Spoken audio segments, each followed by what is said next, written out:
पुणी लघुचाप संभावना 30 तारीख बेलू उत्तर अंडमान सागर अंचल रे एक नूतन घूर्णिबलय प्रवेश नहीं सूचना। यार प्रभाव रे उत्तर पार्श्ववर्ती केंद्रीय बंगोपसागर अंचल रे 1 अक्टोबर बेलू आउ एक लघुचाप क्षेत्र सृष्टि हेबार संभावना रही। एपटे पूर्व केंद्रीय एवं संलग्न उत्तर पूर्व बंगोपसागर सृष्ट लघुचाप अवपातर रूप नहीं उपकूल मुहां हेउछि। एहार प्रभाव रे दक्षिण ओडिशा समेत सारा राज्य रे प्रबल वर्षा नहीं पूर्वानुमान करिछि आंचलिक पाणीपाग केन्द्र।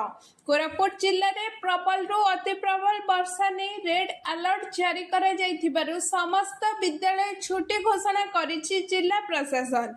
तेबे स्कूल कॉलेज रे शिक्षक माने उपस्थित रहिबा सह आवश्यक हेले संभाव्य स्थितिर मुकाबला रे स्थानीय अधिकारी को सहायता करने को जिलापाल निर्देश देइछंती।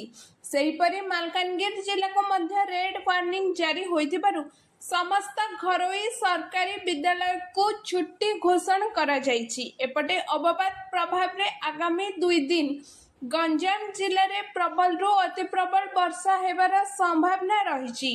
एहाकु दृष्टि रखी जिला प्रशासन पक्षर समस्त विद्यालय को छुट्टी घोषणा करिसेंती जिलापाल।